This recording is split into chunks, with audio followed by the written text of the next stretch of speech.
Sebelum melanjutkan, jangan lupa subscribe dulu, terima kasih.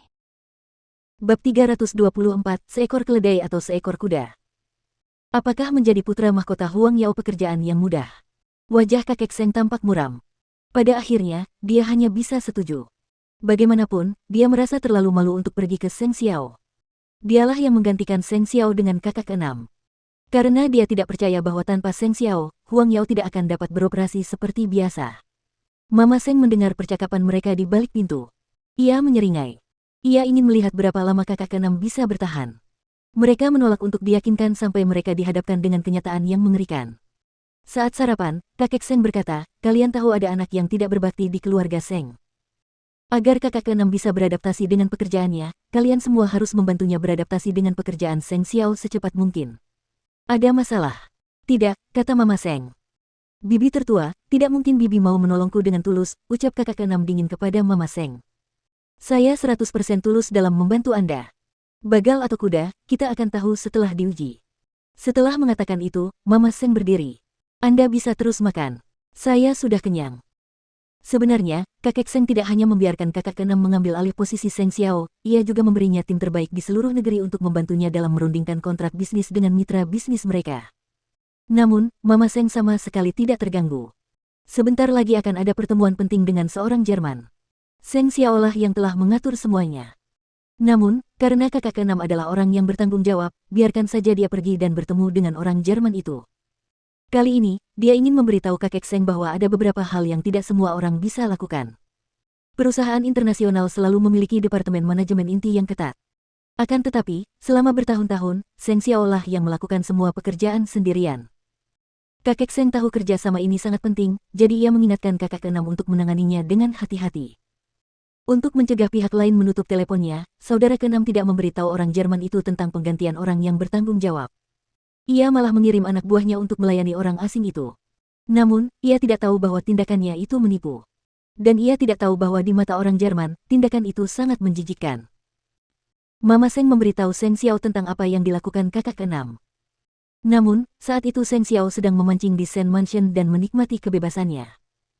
Jika Huang Yao tidak bisa mendapatkan kontrak bisnis ini, kerja keras Anda membangun jaringan di Jerman akan sia-sia.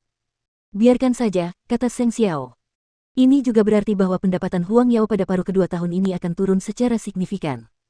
Lagi pula itu bukan perusahaanku. Aku tidak perlu khawatir tentang itu. Entah bagaimana, itu mungkin hal yang baik. Hanya ketika lelaki tua itu merasakan sakitnya kekalahan, dia akan menerima kekalahan. Mama Seng mendukung putranya. Kamu seharusnya tidak terlalu bersenang-senang. Jika lelaki tua itu tahu tentang itu, dia akan marah. Bu, ibu tidak perlu meneleponku dan menceritakan apapun tentang Huang Yao lagi. Ibu bisa melakukan apapun yang ibu anggap perlu. Baiklah. Aku akan membiarkanmu menikmati liburanmu. Jaga Kiki baik-baik. Dia adalah harta karunnya, kalau bukan dia yang menjaganya, siapa lagi yang akan menjaganya? Keesokan harinya, ketika tiba saatnya bertemu dengan orang Jerman itu, Mama Seng menepati janjinya dan membantu kakak keenam memahami proyek tersebut. Ia juga menekankan bahwa itu adalah proyek yang sangat penting bagi Huang Yao.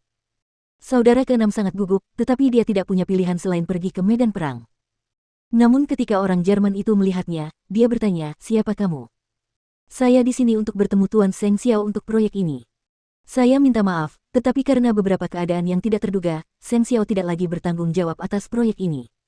Saya akan mengambil alih proyek ini untuk saat ini. Meskipun demikian, saya akan memberikan layanan terbaik atas nama Huang Yao. Pria itu langsung menutup laptopnya. Tidak, Seng Xiao, jangan bicara. Berapa banyak orang yang bekerja sama dengan Huang Yao karena Seng Xiao? Mungkin kakak keenam tidak menyadari hal ini. Tetapi, tidak ada tapi-tapian. Tidak ada Seng Xiao, tidak ada pembicaraan.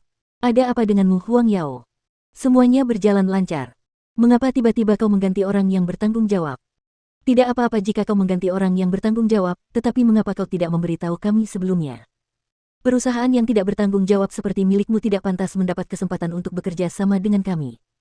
Orang Jerman menganggap integritas sebagai sesuatu yang sangat penting. Dia pasti tidak akan senang melihat Huang Yao melakukan hal seperti itu. Kamu hanya seorang pembohong. Pembohong sejati. Bagaimana kakak keenam bisa menerimanya? Melihat pihak lain begitu tegas, dia hanya bisa meminta maaf. Saya sangat menyesal. Kedua belah pihak pergi dengan perasaan tidak senang. Belum lagi kolaborasi tersebut, Six Brother bahkan tidak mendapat kesempatan untuk membuka berkas tersebut. Tidak hanya itu, orang Jerman itu memesan tiket kembali ke negaranya sore itu juga. Dia menelepon Huang Yao untuk terakhir kalinya. Saya tidak dapat memikirkan perusahaan lain yang lebih buruk dari Anda. Kami telah mengalami hal seperti itu sebelumnya. Tetapi bagaimana Anda bisa mendapatkan orang seperti itu untuk menggantikan Seng Xiao? Jika demikian halnya, maka malapetaka Huang Yao akan segera datang. Bahkan staf Huang Yao pun membahas masalah ini secara pribadi. Apakah ketua itu gila? Bagaimana dia bisa begitu saja menunjuk seorang pria untuk menggantikan putra mahkota? Bagaimana dia bisa mengabaikan nasihat dewan direksi dan membuat keputusan seperti itu hanya karena ingin menunjukkan kekuasaannya? Bukankah Tuan Muda ke-6 dan Nona Muda ke-7 memiliki orang tua yang sama? Jika memang begitu, mereka seharusnya sama bodohnya. Jika terus seperti ini, Huang Yao akan segera menghadapi ajalnya. Sejak kapan Huang Yao menunjuk manajer berdasarkan ikatan? Ketua sangat bodoh. Pada hari ini, semua orang di Huang Yao marah. Namun, mereka tidak berani berbicara. Setelah mengetahui hal ini, kakek Seng menjadi sangat marah. Dia duduk di ruang kerjanya sepanjang sore. Sekarang, dia seharusnya sudah tahu posisinya. Bukan Seng Xiao yang memohon padanya untuk menjadi putra mahkota Huang Yao. Seng Xiao tidak perlu memohon apapun padanya. Sekarang, Seng Xiao pergi memancing atau tidur siang di Sen Mansion sepanjang hari. Dia menikmati kehidupan yang sangat santai. Dan kakek Seng seharusnya menjadi orang yang cemas. Setelah memahami situasinya, kakek Seng menjadi semakin marah. Karena itu berarti dia harus memohon kepada bajingan itu untuk kembali. Tidak, dia tidak akan melakukannya. Dialah yang meniup trompet, jadi dia tidak akan membiarkan Seng Xiao mendapatkan keuntungan apapun yang terjadi. Mama Seng tahu kakek Seng pasti merasa sengsara saat ia tinggal di ruang kerjanya selama berjam-jam. Namun, itu tidak masalah. Akan ada episode kedua. Semakin lama kakek Seng mengakui kekalahannya, semakin besar kerugian yang akan diderita Huang Yao. Jika dia sangat mencintai supremasi, dia bisa menikmatinya. Dan selama 2 hari ini, Mu Qi sangat senang.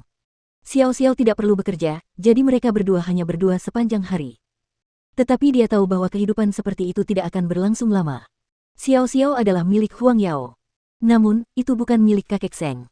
Kakek Seng seharusnya tidak dapat menahannya lebih lama lagi.